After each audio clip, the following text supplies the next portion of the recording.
Ita gives a moving account of her son Tom's transition from Orwell to school, where he had been a student for 16 years, onto the Tuam hub run by Ability West.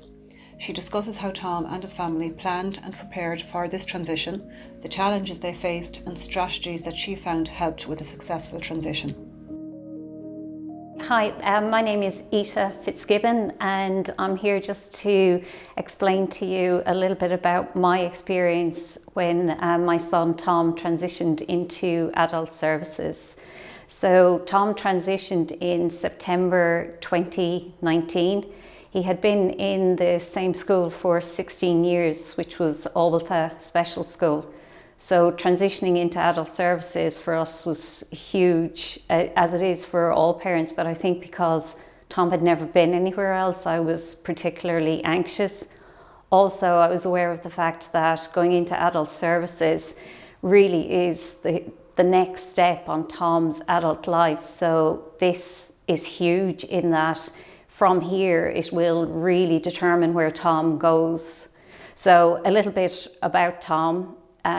Tom has a diagnosis of autism, but he also has a learning disability. He also has high anxiety levels, which I think is the core for a lot of students or a lot of young adults who have autism. He also has a lot of GI issues, recently diagnosed with celiac disease. He also has scoliosis and an affective mood disorder as well. So like a lot of our young adults, he's quite a complex profile. So along to our journey into adult services, I started really about 18 months to 2 years before Tom was actually due to transition. And I suppose the reason for this, as I've said, is that it's such a huge step because it really will determine what will happen to Tom in his future along the road into adulthood. So first of all, we got together as a family and we started to discuss what we felt Tom would need going forward. Because although Tom is verbal, his actual comprehension of situations can be quite low at times. So for example, if you asked Tom, would he like an ice cream? He'd say yes. If you asked him, does he want to eat a dinosaur? He'd say yes. So he's a very compliant young man. So we thought we would get as much information together as possible to, be able to benefit Tom and this transition and where would be best for him. So initially we sat down as a family. Tom has 2 older sisters, and we also brought in his dad and his auntie and friends as well to get an idea of what adult services should be for Tom. So that was quite interesting because I was coming very much from a carer, mom point of view, wanting him protected and that. But his sisters but when we went to college at the same age, we wanted to be free, we wanted to do things that we wanted to do, we didn't want to be sitting at a desk, we wanted to have more hobbies. So that was a huge part. We started to look at things that, from a different point of view, what Tom would really like to do, rather than what I thought he might like to do. So then we engaged with the school again really early on, and with the multidisciplinary team we looked at again, Tom's strengths, but then any deficits he may have. So looking at a plan of what would be best for Tom moving forward, considering all the anxiety around moving, having schedules all the time, how this would impact on Tom. So then the next thing was to engage with the services themselves, and I found that was a really difficult process because I was listening to other parents and I would mention someplace I'd heard of and 5 parents would tell me it was great, 5 parents would tell me the worst place ever. So I thought, right, I just have to scrap any ideas I have about what is out there and I'll go to the professionals. So at the time, it was Anne Silk that I went to, and we started to look at everything that was available. And at first I didn't realise that it had to be geographical, so that was an interesting point, because Tom had gone to school in Galway all his life. We live in Tuam, but I thought he would be in Galway, but then we discovered that it was geographical. So then probably along with Anne, we probably went to see about 20 different services that were available in Galway, in Tuam, and I personally went elsewhere. I went down to Clare, down to Kerry, looked at different services, and I suppose the idea was that even if I couldn't see exactly what I wanted for Tom, that at least I would know the elements that I felt would be best for him, and having seen them somewhere else, I'd be able to, put them into the picture. And I found that process was really great, because I'd come away with an idea or a feeling, and at first Anne used to say, well, what do you think about it? And I was like, I have to think about it. I have to go home. I have to think about it. I have to talk to others about it, because it's huge. So at least I felt I was getting the correct information. I knew myself. I went to visit. You get a feeling for a place, you ask questions. The more informed you are, the better. The more questions you ask, the better. So we had then come to a decision, really, about where we felt Tom would go. So Tom was to transition into the hub, which is in Tuam.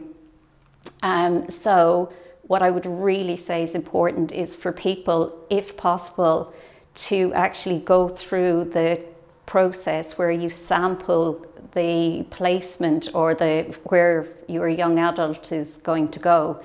So we started off doing that by doing social stories with Tom, explaining to him, he was going for a visit, but also we engaged with the staff in the hub and Tom's staff in Obalta. So Obalta staff came out to visit the hub, get feedback, get a feel for the place, and vice versa. The staff from the hub came out, they saw Tom in his environment in Obalta, and they both fed back to say, that was a really beneficial to both sides. So they could see what Tom was capable of, but also, that his environment was very structured.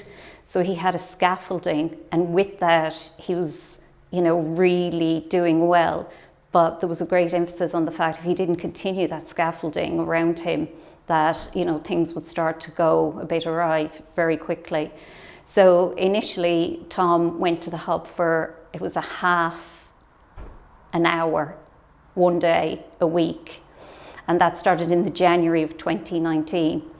But very soon that progressed to Tom being there for a half day, and then a full day, and then just after Easter, he went there for 2 days a week. And again, he was integrating with the other staff and the other service users. He did have his own staff member with him, but he was encouraged to interact with everybody else. Also, I suppose one of the things that occurred to me while he was there, he was with a staff member who knew him all the time. So I was very cognizant of the fact that I wanted the staff there to really know Tom himself, and that the fact, as I say, Tom is very compliant, so he'll go along, go swimming, yeah, I'll go swimming, this is great. But what the staff wouldn't have known is something along the behaviours that Tom would have, and that was really my worst worry and fear, because you might be going along happily to swimming and then a baby would cry. Nobody would hear it, Tom would hear it, and then could go into a meltdown. So it was really important when he had a staff member with him, the staff member would automatically know this and Tom would be able to deal with it. But it was important that other staff there also got to know Tom's little, behaviours and that. So the one thing I would say is be completely honest about your young adult as a whole, because at one point I was so pleased with Tom in the hub that I was afraid to kind of say, sometimes he could have tantrums in case they'd go, oh, right, the boy we saw, here was great, he got on with everything, and that they might think, oh, well, maybe the staff can't cope here if he does have a tantrum. So I think that was a huge thing for us to kind of get across to the staff, and they took that on board. And from his own multidisciplinary team, that was all part of it as well. So that progressed really well, and I felt that we had put down a great foundation there, that we knew where Tom was going. We'd asked the questions. I'd been to visit again numerous times, and the staff were always very welcoming. We also had a multidisciplinary team meeting between Albitha and the hub. So I thought, this is great, really pleased with where he's going, and this will be great for September. What I didn't realise was, come September, the emotional strain. Sorry, I'm getting upset even thinking about it. Just kind of letting Tom go again. So it was like his first day at school all over again. And I wasn't prepared for that. And I suppose I'd want to say to parents, be prepared for that. It's not, you lay all the groundwork, but suddenly, there's a lot more going on there. And it's actually what it's like for you and for the rest of the family. So no matter how confident you feel in where your young adult is transitioning to, what I would say is, don't feel ashamed or, that you get emotional about it, because it is huge. And I suppose the way that I dealt with that was by just communicating with the hub, communicating constantly. I put in, because Tom is verbal, but again, he wouldn't necessarily comprehend. So if you asked him if he had a good day, he would say yes. If you said, did you have a bad day, he'd say yes. So I put in a communication book. So I got a little note home every day just to say how Tom was. But also what I felt was really important was the fact that the staff there, they were so open, and they constantly were phoning me saying, Tom's doing great, are you doing okay? And come in any day if you're passing, come in for a cup of tea. And it was very open. And I think that was really important, and it put me definitely at ease. But also the leading up to that, was able to, explain to the staff, that I am anxious and Tom's anxious. And then it's natural, because he was 16 years with staff that he knew, and now suddenly he was going out into a big brave world, and I wasn't as involved, and he was with people that I had complete confidence in, but at the same time they didn't know him the way I knew him. So there were ups and downs, but certainly the communication is so important. And don't feel, once he's in adult services, I kind of thought, oh, he's in adult services, he's an adult, I should back away. And initially I did, but that lasted probably about 3 days. But then I was right back in there, and it was important that I was, because the staff don't know your young adult as you do. You've reared them, there are little changes, if a sound you hear is going to trigger a tantrum, or if it's a sound that he's happy. But what I do know is that Tom is extremely happy where he is. I knew that the first day, even though it may have been hard for me. He came running up the path, laughing, and he was so happy. Sorry, but as I say, it's an emotional time. But again, I have gone back, even though he is happy there, and I know he is. If you feel that there's, I felt over the initial few months that Tom was there, that there was areas that we really needed to look at and to adjust, and to keep his program really fresh. So probably once a week at least, there was a phone call between the staff in the hub and myself about Tom's program, about what he was doing, how he was getting on. And it was a two-way thing. Sometimes I'd phone, or sometimes they would phone. But it is that constant thing to, let staff know until they know your young adult better.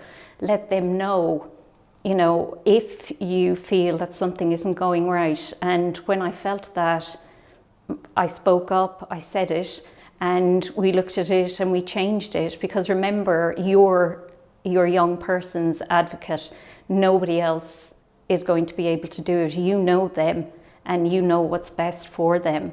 So my experience, although I felt, as I say, I had all the groundwork done, and I did, and I had engaged with all the staff along the way. We got the best placement for Tom, definitely, but also rely on the staff. The staff are great. They're there to, help you, and it's to support your son or daughter, but it's also support you and your family. And the more you engage with them, then the more that they can give back to you as well. So I have to say my experience has been really good. And following on, of course, it's been a strange year with COVID. But throughout that, we've had communication every week, continuing throughout the lockdown with the staff, and just engaging with us, checking in with us, how are we doing, all of that. So my experience has been extremely positive. So thank you for listening.